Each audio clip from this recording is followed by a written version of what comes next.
तो मुंबई में आज से विपक्षी नेता एक बार फिर मंथन करने के लिए इकट्ठा हो रहे हैं और इस बार बेंगलुरु से विपक्ष की ताकत ज्यादा बढ़ी है और कुल 28 दल इसमें शामिल हो रहे हैं। पटना की बैठक लिट्टी चोखी की दावत तक रह गई थी, लेकिन बेंगलुरु की बैठक में गठबंधन का नाम तय किया गया और अब मुंबई में कोशिश है कि गठबंधन के संयोजक का कम से कम नाम तय कर लिया जाए। ठीक है, विपक्ष का काम है सरकार को चुनौती देना, जो वो कर रहा है, लेकिन इन 3 बैठकों के दरमियान कुछ ऐसी घटनाएं हुई जो एक बार फिर विपक्षी एकता की ढोल की पोल खोल रही है, क्योंकि जैसे जैसे बैठकें हो रही हैं वैसे वैसे पीएम पद के दावेदार भी बढ़ते जा रहे हैं। जी हाँ, ताजा नाम आपको बता दें कि निकल के सामने आया अखिलेश यादव का और उद्धव ठाकरे का, और यानी शरद पवार, ममता बनर्जी, नीतीश कुमार, अरविंद केजरीवाल के बाद अब दो, जब चुनाव पहले ही इतने दावेदार खड़े हो रहे हैं चुनाव से पहले, तो गलती से भी अगर गठबंधन कामयाब रहा तो किस कदर सिर्फ उठौवल की नौबत आएगी। और समझना मुश्किल नहीं है, कहना गलत भी नहीं है कि गांव बसा नहीं और हिस्से के लिए मारामारी भी शुरू हो गई। इन तमाम सवालों के बीच बड़ा सवाल यह है कि क्या विपक्षी एकता की सारी कवायद का अर्थ सिर्फ मोदी का विरोध है, बाकी किसी भी लॉजिक से इसका कोई भी ताल्लुक नहीं।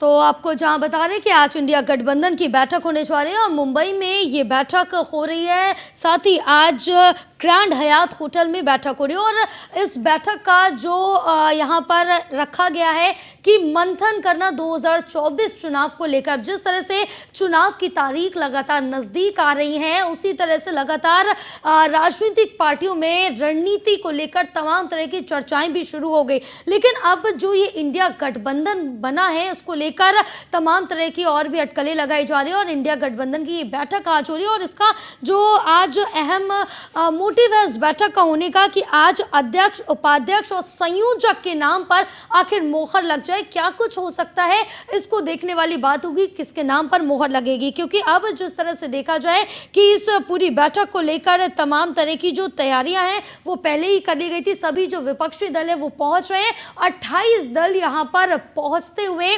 नजर आ रहे। तमाम बड़े जो नेता है वो भी ग्रैंड हयात होटल पहुंच गए हैं और आपको बता दें कि यहां पर लगातार यही कवायद की जा रही, क्योंकि जो पहली बैठक हुई थी वो अभी काफी सफल नहीं रही थी, लेकिन दूसरी बैठक में जो ये पूरा गठबंधन है उसका नाम तय किया गया था और इंडिया रखा गया था। लेकिन इंडिया नाम रखने के बाद भी बीजेपी की तरफ से कई तरह का यहाँ पर विरोध भी जताया गया, लेकिन आखिरकार इस गठबंधन का नाम इंडिया रख दिया गया। लेकिन अब जो ये तीसरी बैठक होने जा रही है इसमें क्या क्या बातचीत होगी और क्या कुछ अहम फैसले लिए जा सकते हैं, किन के नामों पर मोहर लग सकती है, क्योंकि जिस तरह से जब चुनाव की तारीख नजदीक आ रही है तो अब उम्मीदवारों के जो नाम है वो भी लगातार बढ़ते जा रहे हैं। क्योंकि सबसे पहले जो नाम थे वो सामने आए थे, उसके बाद 2 नाम और बढ़ गए, जिसमें तो हमारे साथ यहाँ पर और ज़्यादा जानकारी के लिए हमारे साथ सहयोगी जुड़े हुए हैं, उनसे जानकारी ले लेंगे। फरियल सैयद जुड़ी हुई है, संवाददाता मुंबई से है, संदीप मिश्रा है लखनऊ से हमारे साथ संवाददाता, और पीयूष तिवारी दिल्ली से हमारे साथ जुड़े हुए हैं। और इसी पर आज हम चर्चा करेंगे, क्योंकि अब जिस तरह से देखें कि सबसे पहले हम फरियल के पास आएंगे और मुंबई का हाल जानेंगे। मुंबई में अभी क्या कुछ फरियल स्थिति बनी हुई है, क्योंकि अब बैठक शुरू होने जा रही है, मीटिंग शुरू हो जाएगी कुछ ही देर में, और इसमें कई ऐसे महत्वपूर्ण फैसले हैं, कई ऐसे महत्वपूर्ण नाम हैं जिन पर मोहर लग सकती है। जी बिल्कुल, अगर आप देखोगे तो मुंबई में कुछ ही देर में, यानी कुछ ही घंटों में जो है वो इंडिया अलायंस की बैठक जो है वो शुरू होगी। और अभी अभी ताजा अपडेट ये आया है कि 4 बजे के करीब राहुल गांधी जो है वो ग्रैंड हयात होटल में पहुंच जाएंगे और 4 बजे वो मीडिया से संवाद साधेंगे। अगर आप देखोगे तो बहुत सारे नेता जो इस गठबंधन दल में शामिल है वो यहाँ पर धीरे धीरे करके पहुंच रहे हैं और 5 बजे से इस कार्यक्रम की जो शुरुआत जो है वो हो जाएगी। अगर आप देखोगे तो जो भी अहम मुद्दे इस बैठक में चर्चा पर की जाने वाली है उसके ऊपर हो जाएंगे। साथ ही साथ जो सबसे बड़ा अहम ये है कि पूरे इंडियन अलायंस के संयोजक कौन होंगे, क्या वो शरद पवार होंगे, क्या वो राहुल गांधी होंगे। देखिए, जैसे नीतीश कुमार जी मुंबई के लिए रवाना हुए थे। मीडिया को जब उनसे बात की गई, उन्हें संयोजक का प्रश्न पूछा गया, उन्होंने साफ तौर पर इनकार कर दिया कि उन्हें संयोजक नहीं बनना है। तब देखा ये होगा कि बहुत सारे ऐसे अहम और वरिष्ठ जो नेता है वो इस इंडिया अलायंस में शामिल है। तो इनमें से कौन सी ऐसा जो नेता होता है, जो नेता जैसे इंडिया अलायंस साथियों में सहमति के साथ जो संयोजक के तौर पर चुनती है, वो इस बैठक में अहम चीज देखना होगा। और साथ ही साथ सीट शेयरिंग का किस तरीके से जो है चर्चा की जाती है, किस तरीके से कोई बिना मतभेद की सीट शेयरिंग किस तरीके से सभी की सहमति से किया जाएगा, उसके ऊपर भी सबकी नजर बनी हुई है। अब देखा ये होगा कि बैठक किस तरीके से आगे जाती है और कौन से ऐसे बड़े मुद्दे हैं जिनके ऊपर चर्चा होगी, कौन से बड़े ऐसे फैसले लिए जाएंगे सबकी सहमति के साथ, और वो देश के सामने किस तौर से इंडिया अलायंस के जरिए रखा जाएगा। बिल्कुल संदीप भी हमारे साथ है। संदीप, लेकिन इस बीच अगर हम बात कर ले, क्योंकि अभी तक अध्यक्ष, उपाध्यक्ष और संयोजक तीनों पर भी मोहर नहीं लगी कि कौन ये चेहरे होंगे, किसके नाम होंगे, क्या इस बैठक के दौरान लगाई जा सकती है इन नामों पर मोहर? क्योंकि जिस तरह से देखिए कि पहली जो बैठक हुई थी उसमें इतना ज़्यादा चीज़ें सामने नहीं आई थी, दूसरी में नाम तय हुआ था, लेकिन अब तीसरी बैठक हो रही, तो क्या इन तीनों के नाम सामने आ सकते हैं? देखिए, बिल्कुल निश्चित तौर पे आज की ये जो बैठक है वो तीसरी बैठक है, यानी कि 2 बैठकें और हो चुकी हैं। 2 बैठकों में संगठनों ने भाग लिया था, यानी कि आज की अगर बैठक की अगर बात करते हैं तो 28 पार्टियां हैं, इसमें लगभग 62 जो बड़े नेता हैं वो सम्मिलित हो रहे हैं, यानी 62 बड़े नेता हैं, उस पर लेकर के चर्चाएं होंगी। और यानी कि जो उपाध्यक्ष और अध्यक्ष की पद की अगर बात करते हैं तो निश्चित तौर पर आज के संगठन की जो बैठक हो रही है इंडिया के संगठन की, उस बैठक में बहुत से फैसले होने संभव है। यानी कि इस बैठक करने का महत्व यही रहेगा और उनका उद्देश्य भी यही रहेगा कि इस बैठक में जो निर्णय लिए जाए वो अमल किए जाए। यानी कि बहुत सी ऐसी पार्टियां हैं जो हर पार्टी जो है अपने अपने के जो बड़े पदाधिकारी हैं उनको प्रधानमंत्री के रूप में देखना चाहते हैं। चाहे हम अखिलेश यादव की उत्तर प्रदेश से अगर बात कर ले, जो संगठन में है, उनकी जो समाजवादी पार्टी के प्रवक्ता है जूही सिंह, उनका भी साफ तौर पर कहना है कि अखिलेश यादव को प्रधानमंत्री बनाया जाए। साथ के साथ साथ टीएमसी की अगर हम बात करते हैं तो टीएमसी के बड़े नेता जो हैं वो कहते चले आ रहे हैं कि ममता जी को जो है प्रधानमंत्री नियुक्त किया जाए। लेकिन बहुत सी ऐसी चीजें हैं जिन पर अभी मंथन होना बाकी है। यानी कि अभी ये तीसरी बैठक है, लेकिन ये तीसरी बैठक के बाद से बहुत से ऐसे फैसले होंगे जो इंडिया के लिए होंगे। यानी कि साफ है कि जहां 26 दल एक साथ हैं तो 26 दलों को मिले करके लगभग 62 बड़े नेता हैं जो आज इस बैठक में शामिल हो रहे हैं। तो बहुत से फैसले होंगे तो इस बैठक के बाद निकल के आएंगे। लेकिन साफ है कि आने वाले समय में जिस तरीके से लोकसभा के चुनाव होने हैं, प्रधानमंत्री का चयन होना, तो उसको लेकर के पूरा संगठन जो एक होते चले जा रहे हैं, लगातार इस संगठन को जुड़ते लोग चले जा रहे हैं। तो इस संगठन में कितनी ताकत रहती है ये सबसे बड़ी बात होगी। इस संगठन के जो अध्यक्ष होंगे, जो बनेंगे, उनकी कितनी बात लोग सुनेंगे, इन सभी बिंदुओं को लेकर के बहुत महत्वपूर्ण चीजें निकल के सामने आने वाली। यानी कि आज मुंबई में हो रही बैठक में तीसरी बैठक होगी। इस तीसरी बैठक में कुछ नए निर्णय लिए जा सकते हैं। इसमें अध्यक्ष, उपाध्यक्ष और महामंत्री जैसे जो तमाम पद हैं उन पदों पर चर्चाएं हो सकती हैं। जी बिल्कुल पीयूष, लेकिन इस बीच हम बात करें कि गठबंधन में जो स्थिति काफी अच्छी नहीं दिख रही, क्योंकि अंतः कलह की स्थिति गठबंधन में साफ तौर से देखी जा सकती है। क्योंकि अगर बात हम दिल्ली की कर ले तो दिल्ली में आम आदमी पार्टी और कांग्रेस आमने सामने, तो बंगाल में टीएमसी और ममता बनर्जी आमने सामने साफ तौर से दिखती हैं। तो क्या इसको लेकर चर्चा हो सकती है इस बैठक में, इसकी जो गुत्थी उसको सुलझाया जा सकता है? बिल्कुल, अगर हम बात करें तो देखिए पिछले कुछ चुनावों को आपने देखा होगा तो किस तरीके से भारतीय जनता पार्टी ने प्रचंड जीत हासिल की। खासतौर पे अगर हम लोकसभा चुनाव की बात करें, और विपक्ष इस बात को पूरी तरीके से भांप गया है कि अगर प्रधानमंत्री नरेंद्र मोदी या बीजेपी को चुनौती देना है तो एक मंच पर आना होगा। और आपने देखा कि पिछले लोकसभा चुनाव के दौरान ममता बनर्जी ने भी जो कवायद की थी, जो आज कहीं ना कहीं नीतीश कुमार कवायद कर रहे हैं, यानी कि समान विचारधारा के जितने भी दल हैं उनको एक मंच पर लाने की कवायद दोनों ही नेताओं की ओर से की गई। लेकिन उस दौर में भी आपने देखा कि जब ममता बनर्जी ने कॉन्स्टिट्यूशन क्लब में दिल्ली के तमाम नेताओं को बुलाया, तब भी कहीं ना कहीं कई जो नेता हैं, कई जो पार्टियां हैं, उन्होंने इस बैठक का बायकॉट किया था। ममता बनर्जी उसमें सफल नहीं हो पाई थी। अब नीतीश कुमार जो कि बिहार के मुख्यमंत्री हैं, वो लगातार कई नेताओं से मिले और कहीं ना कहीं एक मंच पर लाने की कवायद तमाम विपक्षी दलों के नेताओं को और या पार्टियों को लाने की कोशिश की जा रही है। पटना में विपक्षी दलों के गठबंधन की नींव रखी जाती है, एक बड़ी बैठक की जाती है और उसमें चर्चा किया जाता है और एक सामंजस्य बैठाने की कोशिश की जाती है कि सभी दल एक साथ है। उसके बाद एक बैठक बेंगलुरु में होती है और बेंगलुरु में कहीं ना कहीं एक नया नाम निकालकर सामने विपक्षी दल के नेता आते हैं और INDIA इसका नाम दिया जाता है। हालांकि भारतीय जनता पार्टी इस INDIA की बात करें, इसको घमंडिया पार्टी कह के कहीं ना कहीं संबोधित कर रही है। इसके साथ ही आज चूंकि जो बैठक होने जा रही है, चूंकि शाम का समय बताया जा रहा है, करीब 6 से 6:30 बजे के आसपास एक औपचारिक बैठक होगी। उसके बाद कल एक महत्वपूर्ण बैठक होने वाली है, उसके बाद प्रेस कॉन्फ्रेंस होगी। चूंकि 5 महत्वपूर्ण बिंदु है जिसमें यह तय है। सबसे बड़ी बात है कि इसमें महत्वपूर्ण भूमिका जिस बात को लेकर कई दिनों से चर्चा चल रही थी, बसपा, यानी कि मायावती इसमें सम्मिलित होंगी या नहीं होंगी, लेकिन सीधे तौर पे उन्होंने ऐलान किया कि वो इस गठबंधन में फिलहाल शामिल नहीं होगी। क्योंकि कई नेताओं ने, चाहे आपने देखा कि किस तरीके से मलुक नागर जो कि बसपा से सांसद, उन्होंने सीधे तौर पे कांग्रेस को निशाने पर साधा। उन्होंने कहा कि कांग्रेस पार्टी ने हमारे कई विधायकों को तोड़ा है, ऐसे में कांग्रेस पार्टी को कहीं ना कहीं समझना चाहिए। और सीधे तौर पे उन्होंने इसको अफवाह बता दिया, क्योंकि जिस तरीके से खबरें आ रही थी कि मायावती 40 सीटों के साथ अगर सहमति बनती है तो वो गठबंधन, जो विपक्ष का गठबंधन है, उनके साथ आ सकती हैं। हालांकि ये भी खबरें आई कि 31 सीटों पर कहीं ना कहीं बात बन गई है। सीधे तौर पे बसपा की ओर से इस बात को लेकर खंडन किया गया। लेकिन अगर बसपा अलग से अब उतरती, क्योंकि मायावती की तरफ से तो ऐलान कर दिया गया, और अलग से उतरती है तो कहीं ना कहीं ये गठबंधन को, इंडिया गठबंधन को कुछ चोट तो यहाँ पहुंचेगी, क्योंकि 2 की जगह अब 3 पार्टियां बनेंगी और त्रिकोणीय मुकाबला देखने को मिलेगा।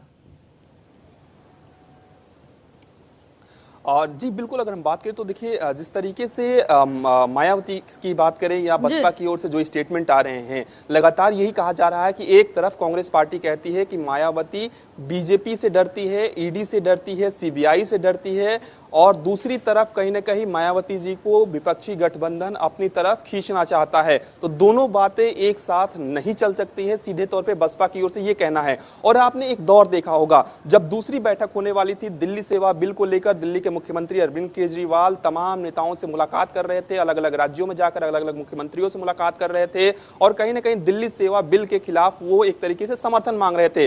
तब भी आपने देखा कि ये बैठक होने वाली थी, तब कई खबरें फैली, ऐसी अफवाहें फैली, या यूं कहें कि अफवाहों ने एक तरीके से शक ले लिया कि दिल्ली के मुख्यमंत्री या आम आदमी पार्टी दूसरी बैठक में हिस्सा नहीं लेगी। हालांकि इस बात का खंडन सीधे तौर पे किया गया, और एक तरीके से कांग्रेस पार्टी के कई नेताओं ने यह भी बयान दिया कि आम आदमी पार्टी ब्लैकमेल नहीं कर सकती है। तो तमाम जो विरोधाभास है वो देखने को मिल रहा है। एक तरफ तमाम विपक्षी पार्टियां एक मंच पर आने की कोशिश कर रही है, दूसरी तरफ सभी पार्टियों की यही कोशिश है कि वो इस विपक्षी गठबंधन में अपना मजबूत स्थिति बना सके। क्योंकि सबसे बड़ा जो डेंट लगेगा वो कहीं ना कहीं, अगर हम बात करें, सबसे बड़ा जो नुकसान होगा, जो विशेषज्ञ हैं, जो राजनीतिक विशेषज्ञ हैं, उनका मानना है कि कांग्रेस पार्टी को इसका डेंट लगेगा। यानी कि कांग्रेस पार्टी को अपनी कई सीटों के साथ अन्य पार्टियों के साथ समझौता करना पड़ेगा, कई सीटों को छोड़ना पड़ेगा, और एक इतनी बड़ी पार्टी के लिए एक बड़ी चुनौती कहीं ना कहीं तो ये सही नहीं होगा, क्योंकि सीटें, अगर हम जान ले फरियाल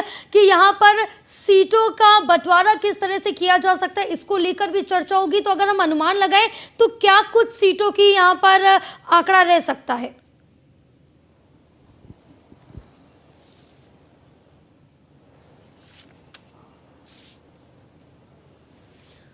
फरियाल, आप तक आवाज पहुंच रही है हमारी?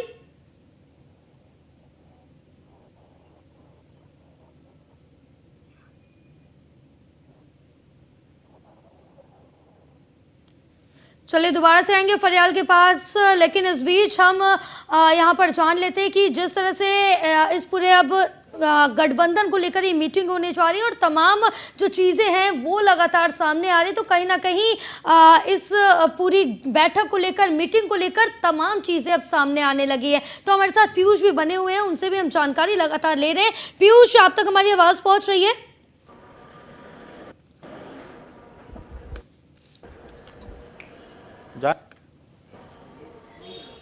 क्यों? चलिए दोबारा से संपर्क साधेंगे, लेकिन इस बीच अब जिस तरह से देखा जाए कि ये अब इंडिया गठबंधन की तीसरी मीटिंग है और इसमें जिस तरह से कई चीज़ें हैं, कई सवाल हैं, वो उठते हुए नजर आ रहे हैं। अगर फरेल हम इसमें इस बीच बात करें सीट शेयरिंग के फॉर्मूले को लेकर, तो इस बार इंडिया गठबंधन का ये सीट शेयरिंग फॉर्मूला क्या कुछ हो सकता है? देखिए, अगर हम सीट शेयरिंग की बात करें तो ये इंडिया अलायंस ऐसी पार्टी है जो राष्ट्रीय दल के पार्टी है और कुछ ऐसे पार्टी है जो रीजनल पार्टी है। जी। तो इसी के हिसाब से कौन से पार्टी कौन से राज्य में कितना ज्यादा उनका पकड़ बनाई हुई है उसको लेकर उसको ध्यान में रखते हुए ये पूरी जो सीट शेयरिंग है उसको लेकर चर्चा होने वाली है। कल जब ये सवाल शरद पवार जी और उद्धव ठाकरे से पूछा गया था सीट शेयरिंग को लेकर, तो उन्होंने साफ तौर पर ये कहा कि आज की बैठक जो है 4 दीवार के अंदर होने वाली है और ये जो अहम मुद्दा है सीट शेयरिंग का उसके ऊपर आज चर्चा होगी भी। और उसके बाद मीडिया के सामने आकर ही बताया जाएगा कि सीट शेयरिंग का रेशियो किस तरीके से डिसाइड किया गया और किस तरीके से इसे सहमति के साथ जो है उसका डिस्कशन होगा। क्योंकि अगर आप बात करेंगे कि कुछ रीजनल पार्टी अपने अपने राज्यों में जो है उसकी बहुत ज्यादा अच्छी पकड़ है और कुछ राष्ट्रीय पार्टी ऐसे है जिनकी राष्ट्रीय लेवल पर जो अगर बात करेंगे उनकी पकड़ अच्छी है। तो इसी के हिसाब से जो है सीट शेयरिंग का जितना भी रेशियो है वो यहाँ पर जो है सहमति के साथ आज चर्चा के बाद इसके ऊपर डिस्कशन होगा और फिर इसके ऊपर जो भी निर्णय है वो इंडिया अलायंस के ऊपर लिया जाएगा। बिल्कुल, क्योंकि संदीप अगर इस बीच हम जाने कि यहाँ पर अभी भी इंडिया गठबंधन में कोई किसी की नहीं सुन रहा है, सभी अपने अपने नामों की या अपने से वरिष्ठ लोगों के नामों की घोषणा कर रहे हैं, लेकिन एक नेता यहाँ पर ऐसा जरूर होना चाहिए जिसकी बात सभी सुने, चाहे अध्यक्ष हो उपाध्यक्ष हो, इन सभी के नामों पर मोहर लगाई जा सके और उसके जो फैसले हो और उनके फैसलों को टाले कोई भी ना, तो एक ऐसे नाम पर मोहर जरूर लगनी चाहिए। क्या इस पर चर्चा हो सकती है? देखिए बिल्कुल महत्वपूर्ण बिंदु है और इस पर चर्चा होनी भी चाहिए। यानी कि 2 दिन की जो बैठक हो रही है इस बैठक में ये जरूर होना चाहिए कि आखिर इसके एक ऐसा नेता होगा जो अध्यक्ष पद का होगा जिसकी बात जो है सभी पार्टियां जो है मानती रहे। यानी कि साफ है कि चाहे क्योंकि जिस तरीके से अब अगर बात कर ले, चाहे हम समाजवादी पार्टी की बात कर ले, टीएमसी की बात कर ले, आम आदमी पार्टी की बात कर ले, हम कांग्रेस की बात कर ले या और भी हम पार्टी दल है उनकी बात कर लेते, सभी दल के जो छोटे नेता है वो ये चाहते हैं कि हमारी पार्टी का नेता है प्रधानमंत्री बने। यानी कि सभी उम्मीदवारी जो है अपनी अपनी दावेदारी कर रहे हैं। लेकिन इंडिया गठबंधन बना है, सारे दल एक हुए हैं, तो निश्चित तौर पे उन दलों को एक साथ लाया गया है। तो ऐसे में जो दल हैं उन दलों का एक नेता जरूर होना चाहिए और जो अध्यक्ष पद पे होगा और वही चयन करेगा कि आखिर उसकी कौन कौन सुनता है और दल में कौन बनेगा प्रधानमंत्री के पद का दावेदार होगा। तो ऐसे में इस गठबंधन को लेकर जो बैठक चल रही है, महागठबंधन की बैठक है ये, और इस बैठक में कितने फैसले लिए जाते हैं ये सबसे महत्वपूर्ण बिंदु होंगे आज की इस बैठक में लेकर के। क्योंकि आज जो कल 2 दिन की होने वाली बैठक है उसके बाद प्रेस कॉन्फ्रेंस होगी। प्रेस कॉन्फ्रेंस पे बहुत सी चीजें निकल के आएंगी कि आखिर क्या क्या चर्चाएं हुई हैं, किन किन बिंदुओं पे चर्चा हुई है। संयुक्त प्रेस कॉन्फ्रेंस का मकसद यही होगा कि आखिर जो बिंदु रखे गए थे उन बिंदुओं पर वार्ता हुई है कि नहीं हुई है साफ तौर पर। लेकिन यह भी माना जा रहा है कि जिस तरीके से विपक्षी भारतीय जनता पार्टी लगातार आरोप लगा रही है, और जैसे ही गठबंधन इंडिया गठबंधन बना था तो साफ तौर पर उन्होंने कहा था कि बारात है लेकिन दूल्हा नहीं है। साफ तौर पर ऐसे आरोप जो है वो पार्टी पर इस गठबंधन पर लगते चले आए। लेकिन महत्वपूर्ण होगा कि जब एक अध्यक्ष का चयन होगा और एक अध्यक्ष एक व्यक्ति की सभी लोग बात मानते नजर आएंगे, यानी कि सभी पार्टियां एक ही पार्टी की बात मानते चले आएंगे, जिसके सामने के रास्ते क्लियर हो जाएंगे कि प्रधानमंत्री का दावेदार आखिर कौन होता है। जी बिल्कुल पीयूष, लेकिन इस बीच हम जाने तो ऐसा कौन सा इंडिया गठबंधन में नेता है जिसकी बात सभी मानेंगे, जिसकी बात जल्दी कोई नहीं टालेगा, कौन सा वो नाम हो सकता है? देखिए अगर हम बात करें तो सबसे बड़ी बात तो यही है कि कौन सा ऐसा नेता है जिसकी बात कोई नहीं टालेगा। क्योंकि आपने देखा कि एक दौर में नीतीश कुमार की जब बैठक चल रही थी इस इंडिया गठबंधन की, तब नीतीश कुमार कहीं ना कहीं इस मीटिंग से बाहर चले गए। उस दौरान खबरें आई कि नीतीश कुमार नाराज चल रहे हैं। इसके साथ ही ममता बनर्जी की अगर हम बात करें तो आप ममता बनर्जी ने पिछली बार कोशिश की थी, कवायद की थी, तो ऐसे में ममता बनर्जी की बात कौन मानता है कौन नहीं मानता है।